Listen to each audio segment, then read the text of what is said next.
Je pense qu'on va se faire ça. Non, en même temps, ça rejoint ce qu'on dit, parce que dans le fond, quand on parle de la maximisation, ça me fait c'est que les gens connaissent son menu.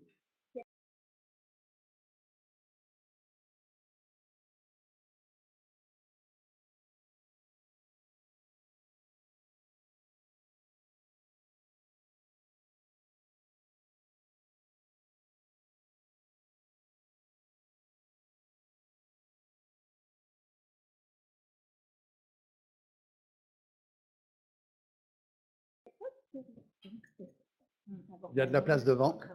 Il y a plein de places devant, alors sentez-vous à l'aise. Ça nous évitera de porter la voix. Je dis ça, mais il y a des micros.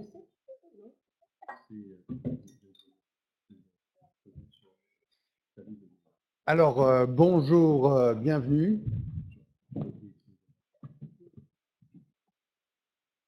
Prenez le temps de vous installer.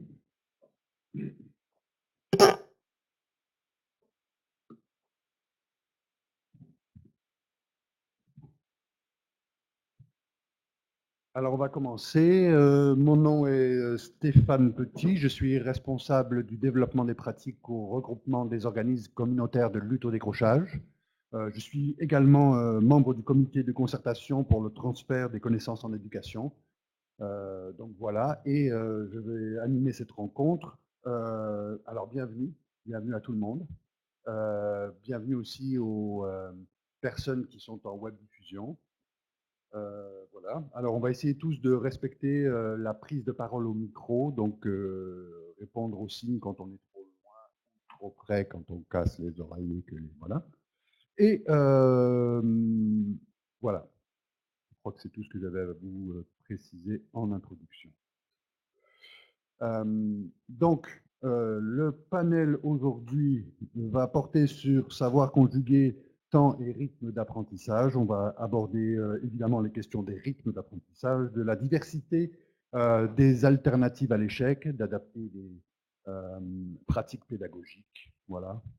On a conscience que tous les élèves n'apprennent pas au même rythme. Comment l'école peut-elle aménager des temps en tenant compte de ces diversités, des rythmes d'apprentissage de chacun. Et accessoirement, est-ce que le numérique a un rôle à jouer là-dedans? Enfin, on verra. Vous aurez la possibilité peut-être de poser des questions sur ces sujets-là. Les panélistes, ils sont 4. Alors, Geneviève Dandurand, directrice à l'école secondaire Antoine de Saint-Exupéry de la commission scolaire de la Pointe de l'Île. Elle s'intéresse en particulier aux besoins particuliers. Et voilà, France Dubé, professeure au département d'éducation et formation spécialisée de l'UQAM et chercheuse associée au CETREC. Elle s'intéresse aux élèves en difficulté d'apprentissage, entre autres, à la différenciation pédagogique et à l'intégration scolaire. Voilà, c'est un rapide portrait. Nathalie Paquet-Bélanger est orthopédagogue à la commission scolaire des premières seigneuries, membre de la DOC et spécialisée dans la mise en œuvre des aides technologiques au secondaire. Et elle a fait une maîtrise sur ce sujet-là, en sciences de l'éducation. Et enfin, Alain Poirier est accompagnateur CAR au sein de la CETREC et a de l'intérêt pour la collaboration école-famille, la réussite scolaire des garçons en particulier, et il détient une maîtrise en éducation. Voilà. Alors, je vais laisser la parole aux panélistes, 3 minutes chacun, chacune. Bon courage.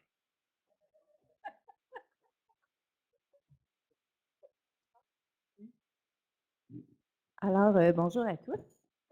Écoutez, c'est un heureux hasard qui fait de mon cheminement un cheminement où j'ai dû me pencher énormément sur justement le temps d'apprentissage, l'utilisation du temps d'apprentissage. Ayant fait 3 écoles secondaires où, à travers chacun de mes passages, j'ai eu à travailler avec différentes clientèles qui avaient des besoins particuliers, non seulement au niveau des apprentissages, mais dans l'horaire, dans le temps qu'on utilisait auprès de ces élèves-là. En fait, ce qu'il faut savoir, c'est qu'au départ, j'ai été 7 ans dans une école où j'ai travaillé avec des élèves qui présentaient un trouble du spectre de l'autisme.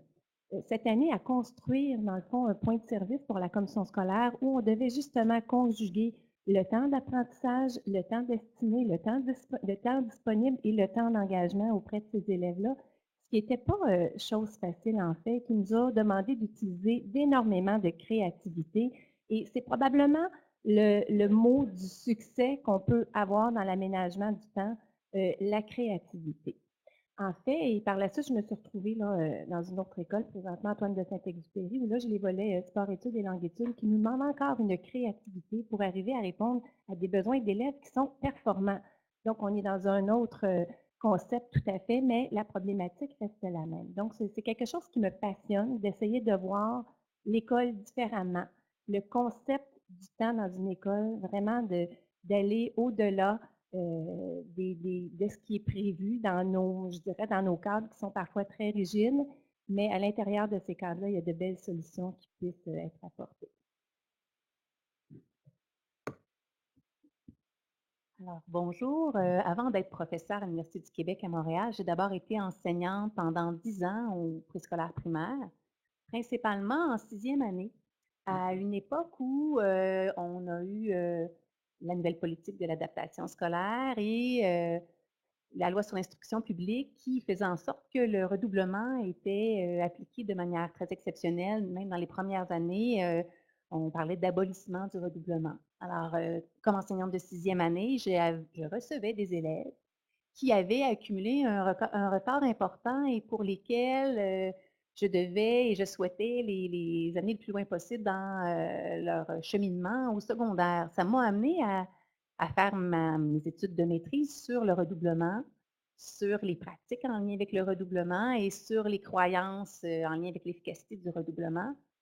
On sait que le redoublement a plus d'effets négatifs que positifs. C'est sûr qu'on peut avoir en tête certains cas d'élèves pour lesquels que ça a été salutaire, mais quand on parle au niveau statistique d'un grand échantillon, il y a peu d'effets positifs. Les effets sur la réussite se font ressentir l'année qui est recommencée. Donc, quand on donne le double du temps pour réussir un même niveau scolaire, il y a des effets sur ce niveau scolaire-là, mais ces effets-là se résorbent l'année suivante ou 2 ans plus tard. Il n'y a plus vraiment d'effet lorsqu'on ne fait que redoubler comme étant une mesure d'aide sans autre chose. Je suis bien sûr, j'ai été pendant, comme je disais, au moins 9 ans enseignante en 6e année et parallèlement à ça, j'ai commencé à superviser des stagiaires et j'ai constaté que dans les écoles, on mettait en place des pratiques vraiment intéressantes et innovantes pour éviter le redoublement et amener les élèves à progresser et à réussir, là, malgré qu'ils avaient accumulé du retard, soit en français ou en mathématiques. Alors, ça m'a donné envie de retourner à l'école. J'en ai fait mon sujet de thèse de doctorat et je suis allée étudier des pratiques innovantes, donc des projets de services innovateurs pour contribuer à la réussite éducative d'élèves qui avaient accumulé du retard, mais pour lesquels on n'avait pas appliqué le redoublement. On sait que des écoles innovantes ont de bonnes idées, beaucoup d'énergie, mais peu de temps pour diffuser leurs bons coups. Alors, je me faisais le porte-parole de ces bons coups-là. Alors, ça m'a amené à m'intéresser à la différenciation pédagogique, comme on le disait tantôt dans ma présentation, ainsi qu'au décloisonnement entre les classes, donc décloisonnement horizontal entre classes d'un même niveau, mais aussi vertical entre classes de différents niveaux, où des élèves peuvent parfois faire une partie de leur cursus dans un niveau scolaire au primaire, mais une autre partie, donc, ils peuvent appartenir à 2 groupes classes et cheminer pour éventuellement être envoyés au secondaire dans un cursus, disons, le plus en classe ordinaire, là, idéalement pour la plupart d'entre eux. Alors, ça initie un petit peu mes intérêts, mes premiers intérêts de recherche. Maintenant, je donne notamment les cours sur les élèves ayant des besoins particuliers, mais je vous ferai d'autres liens avec les questions du panel tantôt. Merci. Je vais me rapprocher. Donc, bonjour. Quand j'ai appris le sujet du symposium, j'ai regardé brièvement, j'ai survolé les compétences proposées dans le référentiel des orthopédagogues et ça a été clair pour moi que la compétence qui est plus touchée par le manque de temps, c'est la communication. La communication avec tous les acteurs d'une école secondaire pour les élèves en difficulté. C'est assez, on fait beaucoup, beaucoup de pirouettes. Ça m'a amené un groupe de constat, mais pour dire que mes élèves qui ont des enseignantes sont avantagés. Je communique plus avec les enseignantes. Pourquoi? Ben, je pense parce qu'on optimise le temps qu'on passe à la salle de bain, tout simplement. Donc, je suis une experte des conversations de salle de bain, de corridor, je suis une sprinteuse de courriel. Évidemment, il faut être conscient qu'on escamote une partie de l'information qui est importante pour comprendre qu'est-ce qui a été déjà fait et les résultats qui ont été obtenus par ça, et comprendre pourquoi on instaure certains moyens d'adaptation ou même de modification. Quand je pense à mes élèves, c'est certain que je travaille avec des élèves qui ont des retards, des troubles, des difficultés d'apprentissage et qui manquent l'occasion de se pratiquer. Ils manquent l'occasion d'avoir des pratiques guidées, d'avoir des pratiques autonomes, parfois parce que le programme est chargé, ou parfois aussi simplement parce que ça leur prend plus de temps pour réaliser une pratique par rapport à d'autres élèves. Ça emmène aussi un manque de rétroaction qui est très important et qui a un gros impact au niveau de leur apprentissage. C'est des élèves qui sont rarement tout bons. Donc, quand on corrige un travail, eux, ils ont plein de détails à noter. Ils ne peuvent pas tout emmagasiner, cette rétroaction-là, qui est souvent verbale par rapport à l'enseignant, ou comprendre le code écrit qu'il utilise. Évidemment, bon, quand on adhère à la démarche de réponse à l'intervention avec le modèle à trois niveaux, ça nécessite une augmentation de l'intensité auprès de ces élèves-là. Donc, il faut être très créateur. On utilise les périodes zéro. On demande aux élèves d'arriver plus tôt à l'école afin de travailler avec eux avant la première période. Également, on utilise beaucoup l'heure du midi, les récupérations. Donc, je suis ici pour entendre et partager des pratiques afin vraiment d'optimiser ce temps-là pour nos élèves qui en ont vraiment besoin.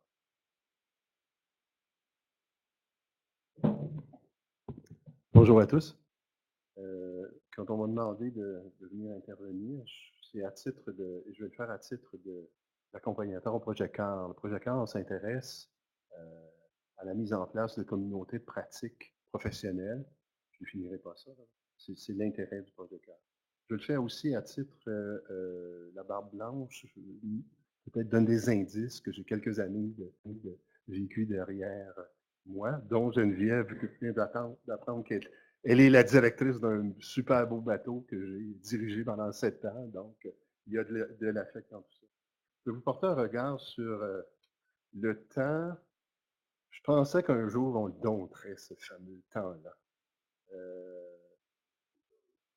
Puis mon regard, je vais le porter parce qu'on parle de le temps collaboration, le temps organisation scolaire, au projet CAR, et plus j'avance dans ma carrière, il y a une idée fixe qu'on doit avoir, c'est le temps d'apprentissage. Le cœur de l'école, c'est l'apprentissage. Donc, on doit se centrer sur ce cœur.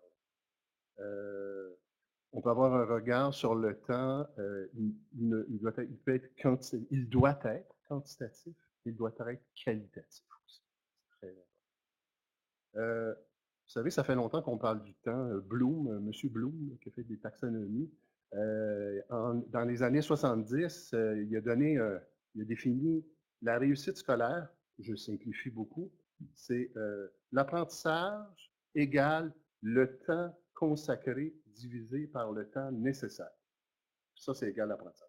Ça mettait le temps de façon intéressante dans les préoccupations. Je résume, il y a d'autres choses, c'est intéressant. Je vais parler du temps en 4 angles.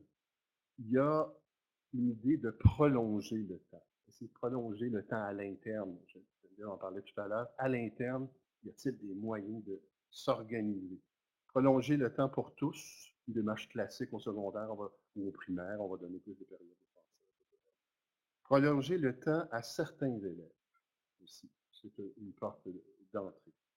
Il y a une limite de prolonger le temps. Je vais parler de façon brillante du redoublement.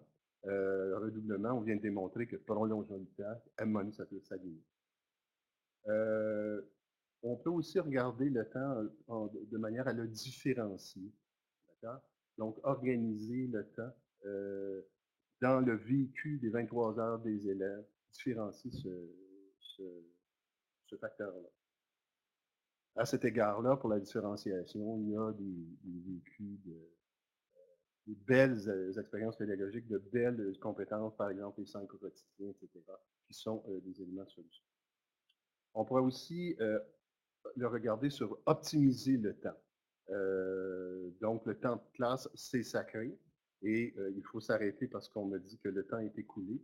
Mais je suis chanceux parce qu'il n'y aura pas d'intercom ici qui devrait intervenir durant que je fait ma présentation, ce n'est pas tous les enseignants qui profitent de cette qualité-là. Le qualifier, j'ai adoré ce que ma collègue orthopédagogue présentait. Elle décrivait la nécessité d'avoir un temps d'apprentissage de qualité. Il est là, il est sacré, il faut qu'il soit de qualité. Et ce qu'on fait doit être bien pensé. Et ce qu'on appelait, certains auteurs appellent le temps actif d'apprentissage. On pourrait avoir d'autres termes, le temps efficace. Le temps de perdu, c'est toujours ça de gagner. Alors, allons-y. Voilà. En fait, il y a eu, depuis plusieurs semaines, on a mis en ligne un dispositif qui s'appelle un Padlet qui permet à des gens en ligne de poser des questions. Donc, il y a eu un certain nombre de questions qui ont été posées. J'espère que vous voyez bien. Voilà. Alors, ces questions-là, finalement, nos panélistes vont y répondre. C'est comme ça que ça va commencer, finalement. Tout le cœur de la présentation, ça va être justement de répondre à ces questions, de construire un peu un discours autour de ces questions. Et par la suite, alors vous pouvez poser d'autres questions au micro, bien entendu, et puis pour les gens en web diffusion, vous pouvez aussi les poser par le dispositif. J'imagine qu'il y a un lien qui vous a été octroyé. Donc, alors, première question, voilà. À propos de l'aménagement des horaires. Comment réaménager des horaires des enseignants afin de leur offrir du temps de concertation de qualité, considérant le manque de ressources humaines et financières dans nos organisations? Est-ce que quelqu'un veut bien répondre à une question pareille? Alors, je me lance. Écoutez, en fait, là, je dois vous aviser que c'est la première fois que je participe à un panel. Je ne sais pas si mes collègues ont de plus grandes expériences, mais ça me fait plaisir de vous partager un petit peu les réflexions que j'ai eues autour du temps de concertation et l'aménagement des horaires. En fait, je pense que l'élément essentiel, c'est de rassurer les gens, d'être rassurant. Comme leader, comme direction d'école, le temps est une denrée plus que rare pour les enseignants et il faut se faire rassurant à savoir leur nommer qui en ont assez de temps.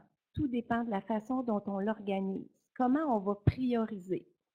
Dans l'aménagement des horaires, c'est les enseignants que je suis allée consulter à savoir qu'est-ce qui pourrait répondre à vos besoins de concertation et autour de quoi tournent vos besoins de concertation.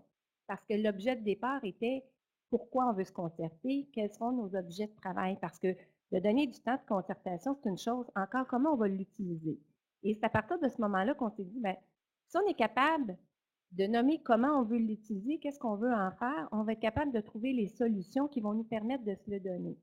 Alors, dans un des établissements où j'étais, ben, on a réaménagé l'horaire des élèves pour se dégager des périodes de temps de concertation sur les heures de classe.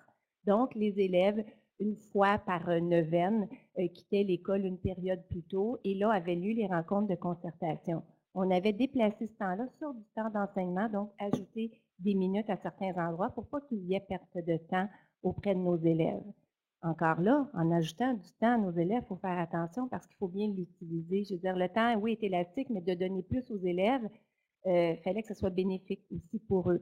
Donc, en équipe école, en équipe disciplinaire, en fait, on a discuté, si on ajoute ces minutes-là qui n'existent plus à un moment de concertation, mais comment est-ce qu'on va optimiser notre temps afin que ce ne soit pas du temps perdu qui est, dans le fond, réparti sur un paquet de périodes, mais qui ne sera pas finalement bien utilisé. Et à partir de là, dans la planification globale, dans la micro-planification, les gens étaient capables de répartir sur le nombre de minutes et le nombre de périodes les contenus qui seraient visités et planifiés afin d'arriver au même produit fini. Mais ça a été vraiment de réorganiser à même l'horaire, le nombre de minutes réparties pour dégager ces périodes de temps de concertation-là. C'est parti de l'équipe enseignante. Ce sont eux qui ont pensé à ce système-là. Et ça, c'était important pour que ça fonctionne. Il fallait que ça réponde à un réel besoin et qu'ils puissent être les instigateurs de cette solution-là. Leur laisser la possibilité de cogiter là-dessus. Ça ne s'est pas fait du jour au lendemain. Ils se sont réunis, ont discuté les pour, les contre pour en arriver à un consensus. Mais c'est quand même partie de l'équipe et c'est ça qui était le plus important.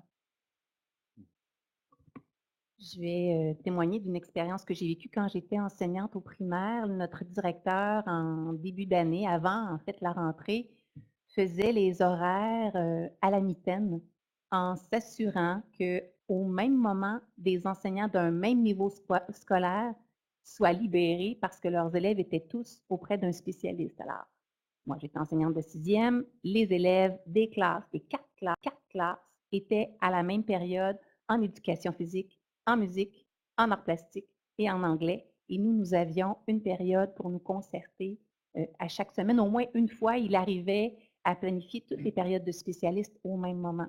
Alors, ces moments de concertation-là, on sait qu'on a des journées pédagogiques, on sait qu'on peut se parler dans la salle de bain ou se parler sur l'heure du dîner, mais ces moments-là étaient vraiment dédiés à planifier notre semaine ou notre bloc, selon comment on concevait là, nos planifications. Et toute l'année scolaire, on avait ce moment-là pour se concerter. Alors ça, c'est une approche que j'ai pu vivre. Ça dépend de la grosseur de l'école et de l'organisation de l'école.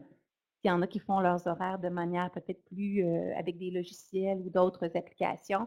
Il prenait soin. À la mitaine, c'était tout un casse-tête, je le sais pour lui, mais c'était gagnant là, pour tous les niveaux de notre école. Puis on parle d'une école de 150 élèves là, au primaire. Donc, c'est une assez grosse école. J'aurais éventuellement une autre question dans cette grosse partie, mais on va passer pour la suivante. Elle concerne les séquences d'apprentissage, intensification, révision de l'horaire des spécialistes. Comment le calendrier scolaire actuel, l'horaire des spécialistes, etc., peuvent-ils être aménagés pour favoriser des séquences d'apprentissage de 6 à 8 semaines?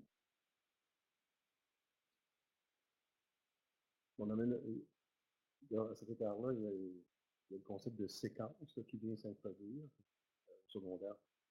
Dans les communautés d'apprentissage, on s'intéresse au concept de séquence.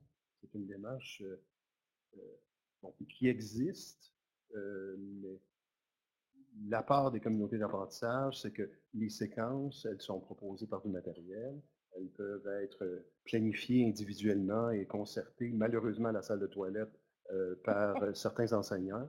Le concept de séquence avancée, il implique une concertation et une régulation assez élevée, qui demande, comme Geneviève l'a mentionné, un temps aménagé de qualité. Ce que je me suis rendu compte, c'est que lorsque ce temps-là est aménagé, est bien aménagé et c'est efficace, ça crée le besoin et ça suscite la créativité dont tu parles. Il n'y a pas de résistance. C'est sûr qu'au projet CAR, je reviens parce qu'on essaie d'influencer le milieu pour aller vers des démarches de collaboration, sortir de l'isolement chez nos enseignants, sortir de la toilette, parce que ça n'a pas de bon sens. Il y a un partage d'expérience que tu exprimes, ça n'a pas de bon sens que ça se passe à la toilette. Hein? Comment ça se fait que des professionnels, moi, en santé, etc., il y a des réunions cliniques. Bien, comment ça se fait qu'on n'a pas ça en éducation? D'accord? On a besoin de ce temps-là. Un coup qu'on a le temps, j'ai connu dans une période l'instauration des rencontres cycles. Je me suis rendu compte que juste le fait de mettre les rencontres, on a eu des ratés. Le contenu, la structure n'était pas suffisant. La proposition des CAP, c'est de structurer ça, d'organiser ça. Le projet CAR insuffle un petit peu des budgets qu'on souhaite que les milieux vont se les approprier et les intégrer dans leur structure. Actuellement, on met des sous. Le projet finance la moitié des libérations, sans libération. Nous sommes de façon systémique conscients que ça met la table sur une pression, sur de nouvelles, je vous dis, de la créativité. Est-ce que les nouvelles conventions collectives vont introduire ces temps de qualité-là officiellement à la tâche? Je le souhaiterais. Ça fait partie. Quand j'étais conseiller pédagogique professionnel, j'avais des tâches. Je ne me chicanais pas pour voir quand est-ce que j'allais. Ah, j'arrête là. C'était. Moi, j'ajouterais qu'est-ce qui est intéressant, je ne sais pas jusqu'à quel point ça peut se faire avec des écoles de plus petite taille, mais pour une école d'une assez grande taille, là, à l'école, j'ai 2600 élèves présentement. Ce qui est vraiment intéressant, c'est de travailler la complémentarité des horaires avec des enseignants, dans le fond, qui veulent être justement en collaboration. Et il y a aussi une cohérence dans notre façon de penser l'enseignement. C'est-à-dire qu'il y a beaucoup de pertes de temps parfois qui vont avoir lieu d'une période d'enseignement à l'autre, se remettre à la tâche, se remettre dans le momentum de ce qu'on avait fait avec nos élèves et tout ça, et pour l'élève et pour l'enseignant, malgré que tu aies un menu bien ficelé pour ta période d'enseignement. Mais ce qu'on a déjà essayé, qui avait porté fruit, c'est-à-dire, dans le fond, de faire en sorte que l'année soit scindée en deux pour 2 enseignants qui sont en complémentarité dans leur horaire. Il y a un nombre de périodes accrues d'enseignement pour une première période de l'année pour un des enseignants, et ensuite, ça se transpose sur l'autre enseignant pour pouvoir concentrer les périodes d'enseignement d'une même discipline. Donc, cette intensification-là, ce n'est pas de la semestrialisation nécessairement parce qu'on peut y aller par période, par cycle, mais c'est un aménagement de l'horaire qui est permis entre enseignants. Donc, c'est sûr qu'on va jouer dans les périodes où il y a de la disponibilité et tout ça, mais avec l'accord de 2 enseignants qui se complémentarisent. Je prends par exemple, ça peut être français et univers social pour un même groupe d'élèves. Donc ça, c'était quelque chose qu'on a essayé puis qui a porté fruit. On s'est rendu compte qu'au bout de la ligne, nos élèves, dans cette période d'intensification-là, qui arrivait à la fin avec une situation d'apprentissage, une évaluation, quoi que ce soit, on avait vraiment vu l'effet bénéfique. L'autre élément, tout dépendant encore de la taille des écoles, on peut créer des familles de travail autour de plusieurs groupes d'élèves et faire en sorte que ces familles-là soient en complémentarité pour qu'on soit capable de travailler dans le fond de façon de la même façon, encore avec interchanger des périodes sur un nombre de temps dévolu pour des équipes de travail autour d'un nombre de groupes d'élèves. Donc, à ce moment-là, ça permet à ces enseignants-là, ces équipes de travail pour toutes les disciplines, de pouvoir interchanger des périodes afin de permettre l'intensification. Comme je vous dis, c'est la collaboration et la cohérence dans ce qu'on met de l'avant, mais généralement, ce qu'on a obtenu comme effet a été très, très bénéfique. Il y a une forme hyper dynamique dans cette présentation, ce panel, c'est le rapport aux questions. Alors ça fuse en fait, il n'y a pas beaucoup de questions qui arrivent là, mais tout le travail qu'on a fait, je vais vous donner la parole, tout le travail qu'on a fait, c'est vraiment d'organiser, de faire en sorte qu'il y ait cette interaction. N'hésitez pas à mettre de côté les questions, vous allez voir, on va pouvoir y répondre. Nathalie. Je vais être brève. Je vais être brève, mais je voulais juste insister sur l'importance d'aménager l'horaire parce que quand on veut favoriser la concertation dans les équipes, moi je le dis au secondaire, parfois le moyen le plus facile, c'est de dire je vais vous libérer. Je vais vous libérer une demi-journée, je vais vous libérer une période à certains moments récurrents dans l'année pour vous concerter. Mais de mon côté, peut-être que vous remarquez dans vos milieux aussi, les enseignants, c'est pas une pratique. Ben, c'est un plan B parce qu'il manque du temps avec leurs élèves. La qualité du travail qui est effectué quand ils ne sont pas là, c'est jamais la même chose. Donc, on est dans un contexte de manque de temps. Donc, bravo pour ces initiatives-là de réaménager l'horaire pour permettre que le temps de concertation ne soit pas sur libération nécessairement. Question suivante alors. Ça concerne le temps supplémentaire pour les EHDA. L'octroi du temps supplémentaire est devenu l'une des mesures d'adaptation clés offertes aux élèves HDA. Quels sont les avantages et les désavantages de cette mesure? Je vous laisse répondre ça, madame. Mais Nathalie avait des bonnes idées. C'est moi qui ai mis la question. Je vous laisse commencer. Alors, tout est truqué, hein? Simplement pour vous dire, c'est sûr que le temps supplémentaire, c'est une mesure qui est très populaire, surtout au secondaire. En tant qu'orthopédagogue, j'essaie vraiment d'axer sur quel est le besoin de l'élève derrière le temps supplémentaire. Ce n'est pas toujours nommé dans les plans d'intervention. Parfois, même les élèves n'en sont pas conscients de son besoin. Est-ce que c'est une lenteur au niveau des habiletés instrumentaires, une faiblesse au niveau des fonctions exécutives, la gestion du stress pour les examens? Et quand c'est nommé, c'est important également d'outiller l'élève avec d'autres stratégies que peut-être il va toujours employer en complémentarité avec le temps supplémentaire, mais il va apprendre à se connaître. On vient travailler un peu son autodétermination, à connaître différents choix. Oui, je peux utiliser le temps supplémentaire, mais je pourrais utiliser telle stratégie d'annotation du texte, ça me fait gagner du temps, ça m'évite des relectures, etc. Donc, c'est vraiment le point, pour moi, qui est essentiel au niveau du temps supplémentaire pour comprendre le besoin qui est derrière. Dans la question, c'est, et tu donnes des réponses, c'est qu'il y a, oui, c'est utile, mais ça ne doit être pas une bouée de sauvetage unique, puisque quand on avance dans la vie scolaire et qu'on transfère dans la vie professionnelle, ce facteur-là est moins présent. Donc, c'est un défi, c'est un outil que le milieu scolaire doit nous donner. Par contre, par d'autres stratégies, on doit se rendre un petit peu moins dépendant de cet outil-là. C'est ce que tu mentionnais. Tu mentionnais très bien là, les tout à fait. On peut aussi envisager le temps supplémentaire autrement, surtout lors des évaluations. Quand on adopte une conception universelle de l'apprentissage, je pourrais dire une conception universelle de l'évaluation, on peut aussi envisager nos évaluations en disant qu'est-ce qu'on cible, qu'est-ce que je veux évaluer et est-ce que j'ai besoin de 25 ou 30 questions pour évaluer ce que je souhaite évaluer. Et j'ai une étudiante que j'ai dirigée à la maîtrise qui est maintenant conseillère. En fait, elle est orthopédagogue, mais on ne les appelle pas comme ça au collégial, mais elle est conseillère en adaptation scolaire au collégial. On sait que beaucoup d'élèves qui présentent des difficultés, des troubles spécifiques d'apprentissage atteignent les études postsecondaires et on en est très content. Ils ont parfois des recommandations à l'effet d'avoir un tiers-temps de plus.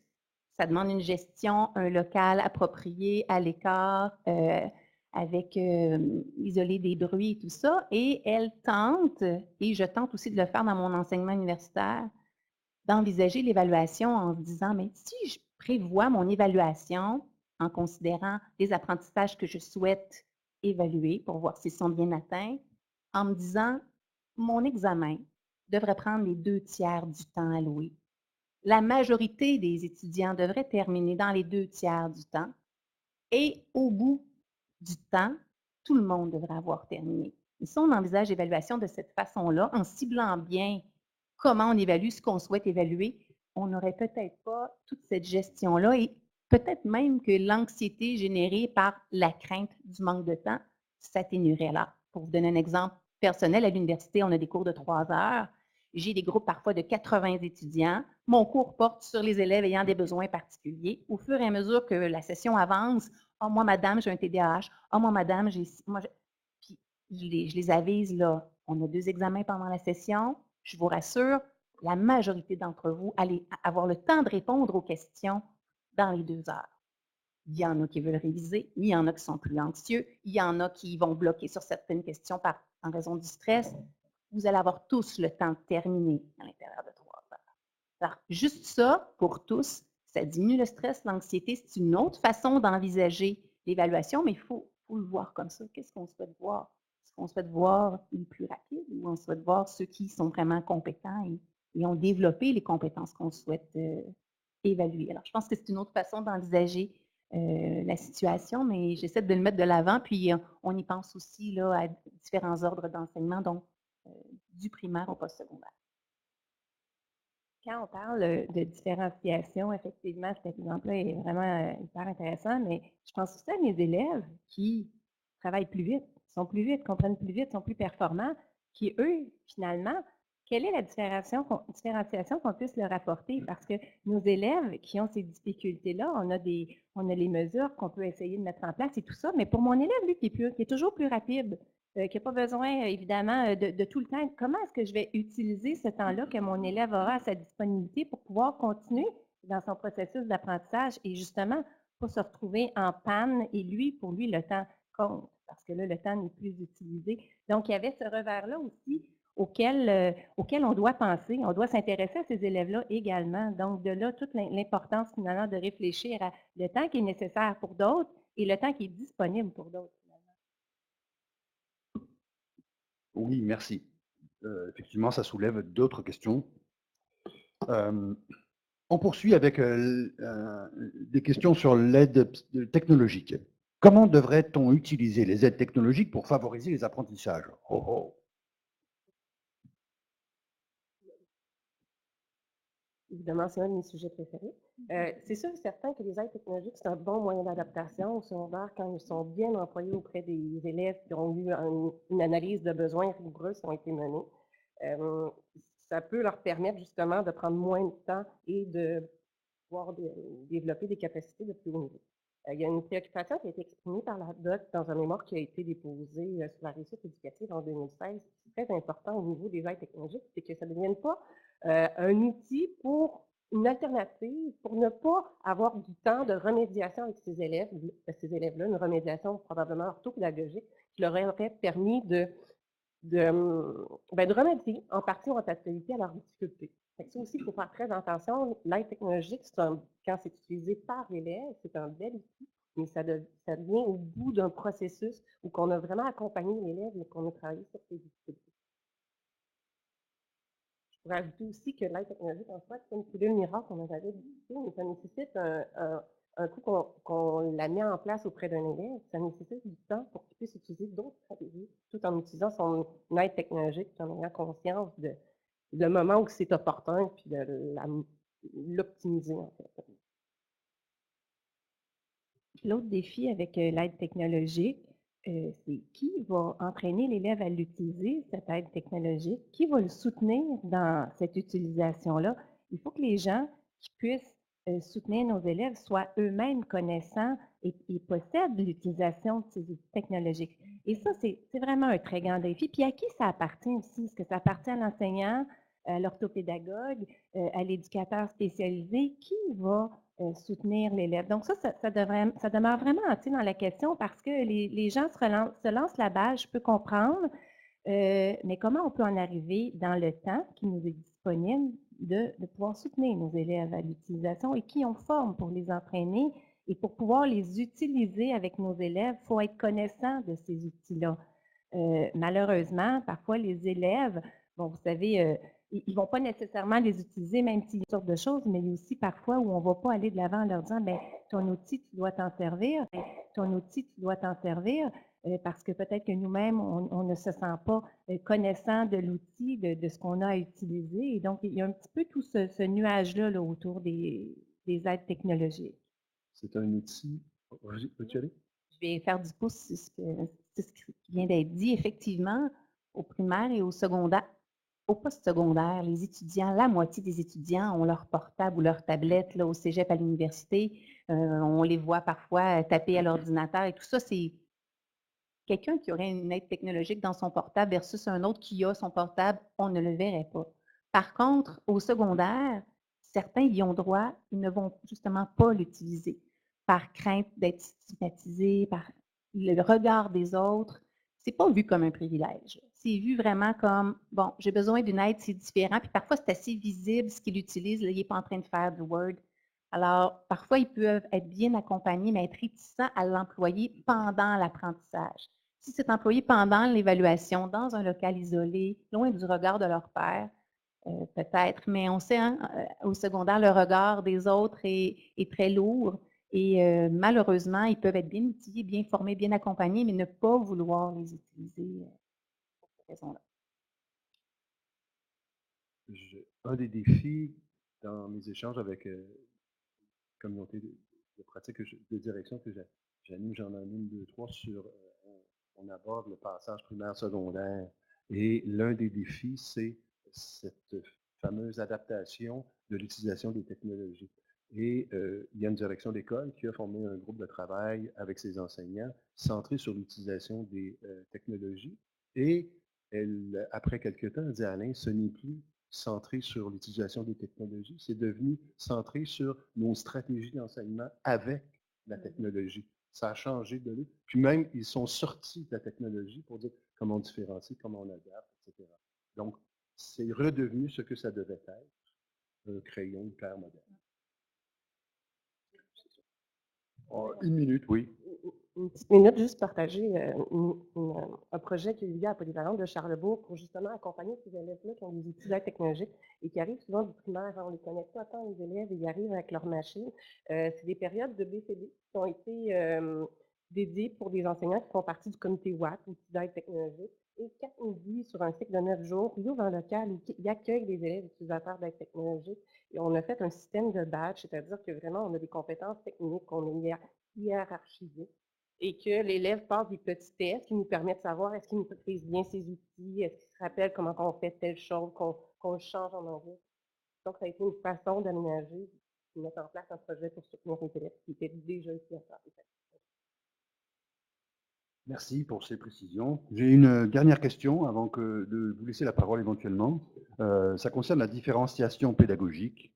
De quelle façon l'intégration du numérique peut-elle favoriser la différenciation pédagogique en ce qui a trait au temps et au rythme d'apprentissage?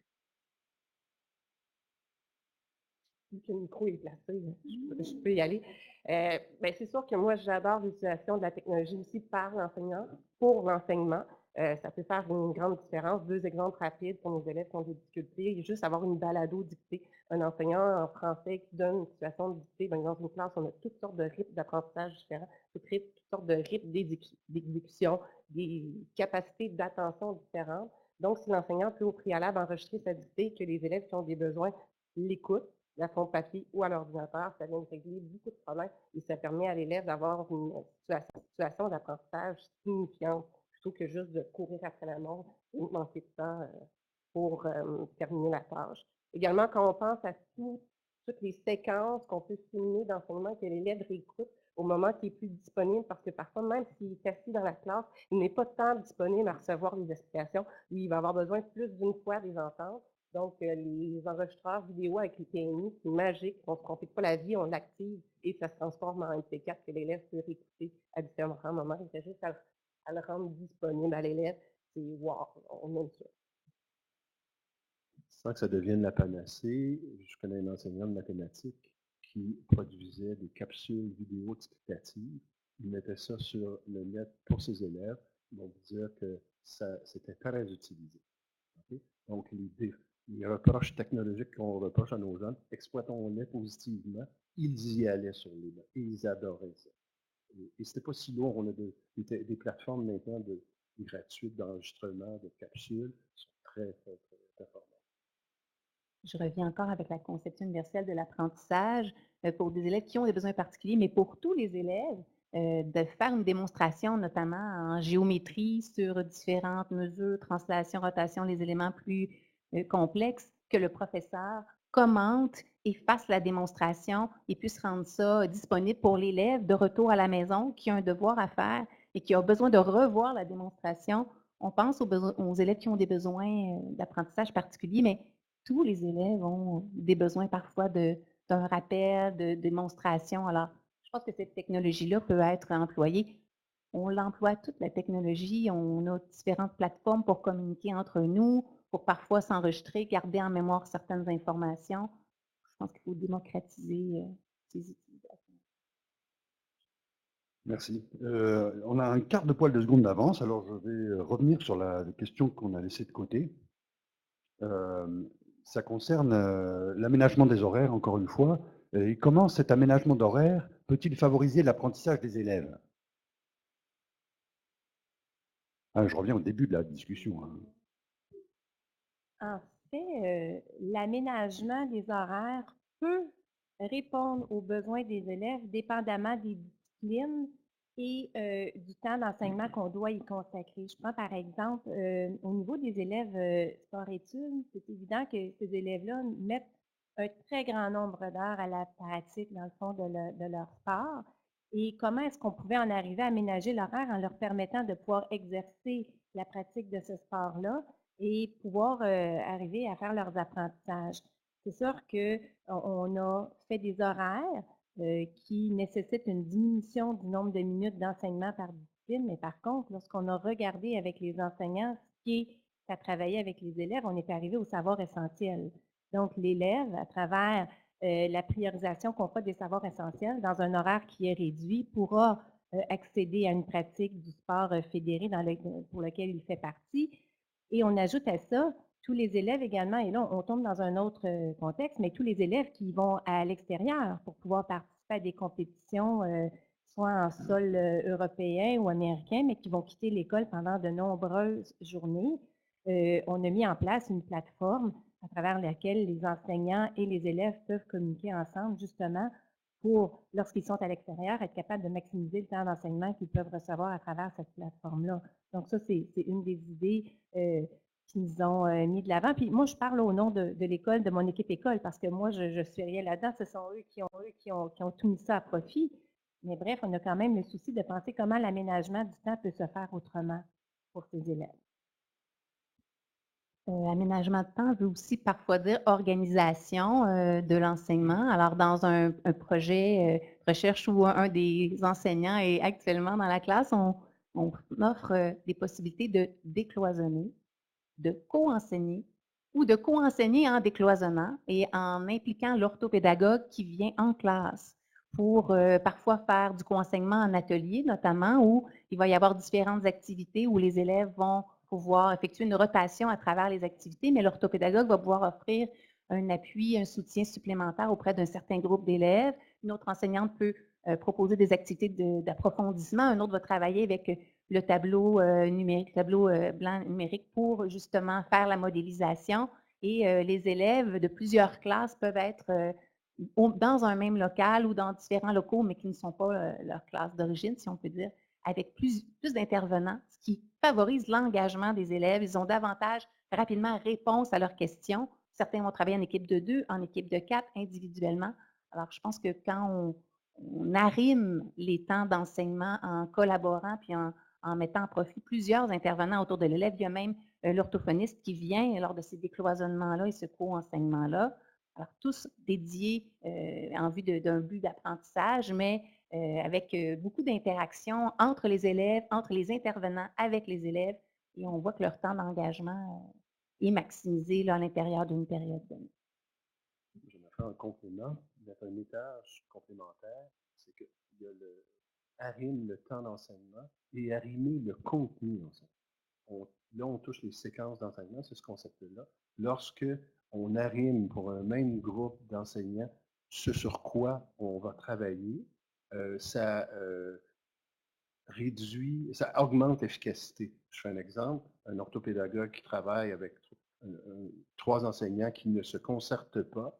Un enseignant peut être dans un thème, dans un axe, dans un volet d'écriture, l'autre est dans un volet de lecture, l'autre dans un volet d'oral. Donc, elle doit chevaucher sur ces 3-là. Alors que si on a une démarche de concertation organisée il y a le défi de temps, sur le concept de séquence amène, nous convenons pour un corpus, pas pour tout, mais pour un corpus prioritaire de contenu. Ensemble, nous allons, pour les 6-7 prochaines semaines, enseigner sur les mêmes contenus. L'orthopédagogue est avec nous, l'orthophoniste, on sait ça, c'est un task force sur le même contenu. Alors, allez-y. J'ajouterais aussi que dans le concept d'enseignement ressources au secondaire, ce qui est hyper important, c'est que cette concertation-là, au préalable, doit absolument avoir lieu. C'est-à-dire qu'il faut prévoir du temps. Et ça, c'est très bénéfique pour les enseignants qui, quelque part, vont œuvrer auprès des autres enseignants et des élèves, à savoir, on prévoit un temps dans l'horaire de concertation et de préparation de ce qui sera comme contenu à la période suivante pour que l'enseignant ressource soit très au clair avec quel sera son rôle de soutien dans la période qui suivra ou les périodes, parce qu'ils peuvent prévoir plusieurs séquences à la fois. Mais comme organisation, comme direction, c'est important de rassurer les gens et de dire, bien, ce temps-là, on va le planifier, il va être à l'horaire et pour l'année au complet. Donc, on n'aura pas à courir après ce temps-là, essayer de le grignoter à la fin des classes ou quoi que ce soit. Non, être capable, dans le cadre horaire, de prévoir que certaines périodes sont dévolues pour cette préparation-là. Ça, c'est rassurant. Ça aide les gens vraiment à planifier ces moments-là et à pouvoir faire en sorte qu'ils se réalisent. Hein, parce que les mettre à l'horaire, c'est une chose. Mais de faire en sorte que ça se réalise réellement, il faut qu'ils y voient le bénéfice qu'ils vont obtenir à le planifier et à l'organiser, parce que ce n'est pas de l'improvisation, la présence en classe d'un autre enseignant. Beaucoup de pistes, beaucoup de défis, forcément. Est-ce que vous avez des questions? Est-ce que les web participants ont des questions? Si vous avez des questions, je vous invite à prendre le micro pour que les web participants puissent les entendre.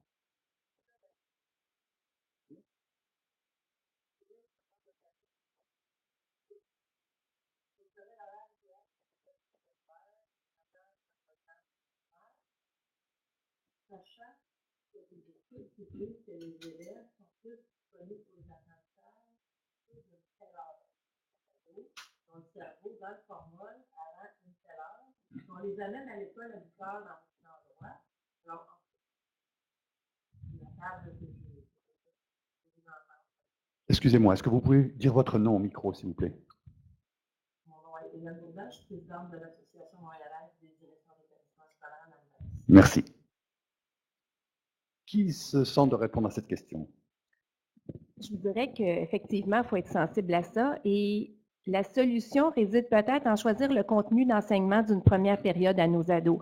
En fait, comme enseignant, d'avoir ce souci-là. Puis, je vous dis ça aujourd'hui parce que c'est drôle, dernièrement, on a eu des discussions, on a discuté un peu de ce défi-là et d'avoir le souci sur un cadre horaire, lorsqu'on regarde l'horaire de l'élève, l'horaire de l'enseignant et de voir quelle est à répétition les disciplines qui vont se retrouver à la première période, mais peut-être d'être capable de différencier justement dans ton enseignement, de dire, lorsque je vois mon groupe à la première période, mais peut-être qu'il y a des choses que je peux faire différemment justement pour faire en sorte de maximiser mes autres périodes d'enseignement, alors que je sais très bien que peut-être à cette période-là, selon ce qu'on nous dit, la recherche nous dit, c'est que nos élèves sont peut-être un petit peu moins allumés.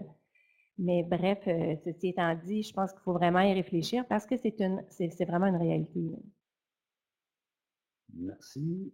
On aurait une autre question? Si vous avez des questions, vous pouvez lever la main juste pour être sûr de savoir où est-ce qu'on s'en va. OK, 2 questions? Merci.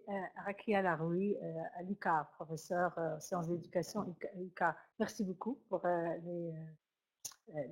moi, j'aurais deux petites pistes. La première, depuis tout à l'heure, on parle d'aménagement horaire, etc. Mais c'est de façon tout à fait, je dirais, sous-jacente. Il faudrait également aussi qu'on s'intéresse à l'aménagement de l'espace. Donc, le temps et l'espace sont entièrement liés. Et effectivement, on a parlé des petits coins, on a parlé d'éléments qui favorisent davantage l'interaction plutôt que être enfermé entre 4 murs. Donc, qu'est-ce que les collègues pensent de toute cette réflexion portant sur la classe ouverte, sur déconstruire les murs, changer, parce que la classe dont on parle, c'est la classe depuis Edgar Morin, donc la classe d'il y a quelques années, donc toujours conçue, alors que les choses ont changé, les jeunes ont changé, nous avons changé, le monde a changé, la conception du temps a changé. Donc, quand est-ce qu'on va changer également la conception de l'école, véritablement l'école? Et la deuxième, c'est par rapport à la douance. J'ai une étudiante, effectivement, qui a travaillé peut-être en même temps que notre illustre étudiante sur la douance et sur la perception. Donc, cette étudiante-là a travaillé sur la perception quand les enfants qui sont doués, qui se considèrent doués et qui considèrent qu'ils perdent leur temps vraiment dans les classes, qu'il n'y a aucun intérêt, donc les enseignants et les pédagogues n'ont aucun intérêt pour la douance et ils ne font rien pour vraiment aider ces élèves-là qui des fois décrochent. Merci.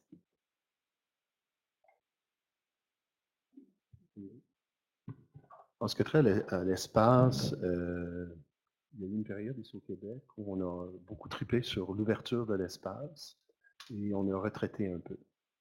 Donc, il faut comme juste faire attention. Oui, je pense que la classe en randonnion n'a plus sa place. Pour moi, c'est l'organisation physique de la classe qui doit évoluer. C'est plus dans ce sens-là qu'on trouverait une solution. Probablement aussi dans certains aménagements là, physiques. Par contre, il faut faire attention à la très grande ouverture. Il y a des jeunes qui ont besoin d'espace et de soutien, qui n'est pas une fermeture, qui est un soutien plus proche. Donc, je ferai attention à ça. Et effectivement, il y a, je côtoie plusieurs milieux, puis il y a dans nos milieux des merveilleuses écoles. Ce ne sont pas toutes écoles, mais il y a des classes du 21e siècle au Québec actuellement. Il y a des enseignants qui fonctionnent dans cette pédagogie-là. Elle n'est pas généralisée, mais elle existe. Donc, et c'est plus là, pour moi, c'est plus au partage. Ces gens-là, ces enseignants-là ont un leadership, ont un bagage terrain à partager que de bonnes structures de collaboration nous amèneraient à bien partager et à généraliser. Quelquefois, c'est leur isolement. Ils ont un dynamisme. Quelquefois, c'est leur isolement qui fait qu'on ne le partage pas. Chez d'autres, malheureusement, l'isolement crée le goût de sortir du milieu, ce qui est très, très malheureux. Alors, on voit aussi naître des classes avec un aménagement flexible de plus en plus dans les écoles. On a des collègues de l'UQO et de l'UQAM qui s'intéressent à ces aménagements flexibles-là. Maintenant, est-ce que ça rehausse le niveau d'engagement des élèves? Est-ce que c'est efficace en termes de réussite éducative et scolaire? Je pense que c'est sur quoi on doit se pencher dans les prochaines années. On voit là vraiment des enseignantes qui ont de bonnes idées, qui aménagent leur classe différemment. Ça devient des milieux de vie très intéressants. Toutefois, il faut cibler et le faire de la bonne façon pour s'assurer que ça soit efficace et non pas un effet de mode. Alors, pour l'instant, je n'ai pas de conclusion à vous donner, mais il y a des chercheurs qui s'y penchent et on devrait avoir bientôt là, des réponses ou des pistes pour s'assurer que ça soit vraiment efficace et profitable pour les élèves. En lien avec la douance, on a parlé tantôt de programmes sport-études, PEI, tout ça. On a ça dans nos écoles. Je sais que plusieurs revendiquent pour une plus grande accessibilité à ce type de programme-là. Parfois, ces programmes-là les élèves sont sélectionnés pour aller dans ces programmes-là sur la base de leurs résultats scolaires, alors, ou sur la base d'un montant à payer. Par contre, si on voit ça sous une forme plus universelle où tous les élèves pourraient y avoir accès et qu'on organise les écoles en fonction de cette accessibilité-là, je pense que certains élèves qui sont doués dans les sports pourraient se voir davantage motivés et engagés dans leurs études. Alors, s'ils n'ont pas été sélectionnés sur la base de leurs résultats scolaires, on ne pourra jamais les voir s'épanouir à travers le sport pour éventuellement accrocher à l'école et y rester plus longtemps. Alors, c'est une piste.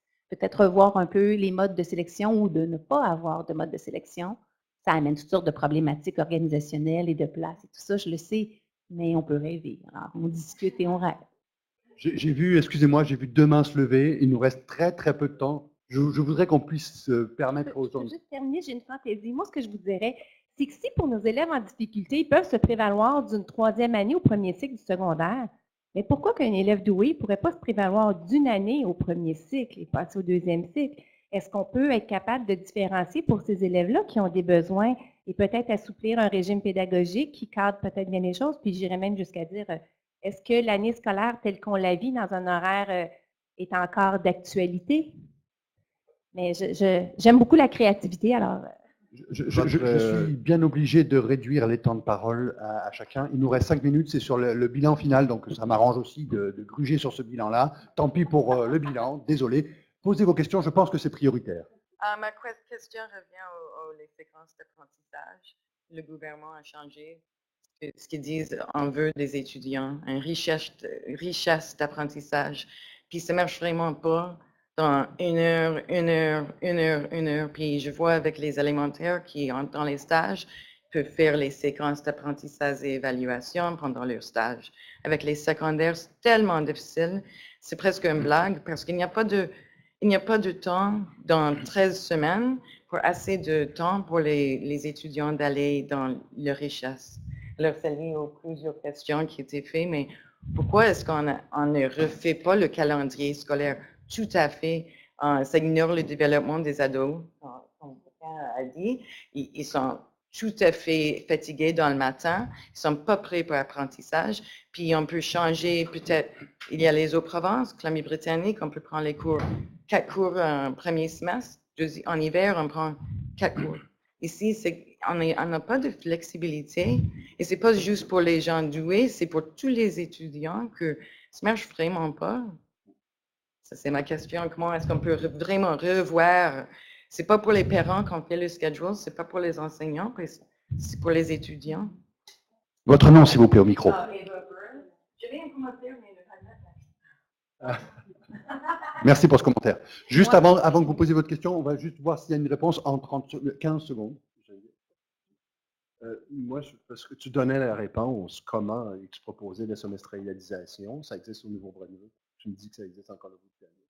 C'est assez simple. Plutôt que de faire sur 10 mois, on fait sur 5 mois. Et l'enseignant voit la moitié des étudiants. Ça pose le défi, je vois mes étudiants 5 mois. Je vois la moitié des étudiants. Et je double le temps de temps. Il y a ça, là, que tu proposais la solution. Il y a la solution interne actuellement, là, que Geneviève a beaucoup, on a tout essayé là, par créativité de mettre des solutions. Cette solution-là a un impact. On voit que c'est un changement de culture. Ça pourrait être très intéressant. Merci. Merci beaucoup pour la brièveté. Madame, votre nom et votre question, s'il vous plaît. Annick Gaudin-Cadrin. Moi, je réagis à la douance dont vous avez parlé parce qu'on vit présentement dans notre école. Cette année, première fois, après 28 ans d'année d'enseignement, on parle de douance. Puis là, la douance, c'est pas vrai qu'on a un désintérêt parce que l'orthopédagogue, le psychoéducateur, toute une équipe multi de notre école travaille sur ce cas-là. L'enfant est doué. Là, on a eu en tout cas, d'après les tests, il y a une douance. Mais là, on n'est pas outillé. On ne sait pas, parce que l'enfant qui est doué, nous, on connaît la douance au niveau intellectuel. Mais là, il y a une douance avec dyslexique, orthographique et tout.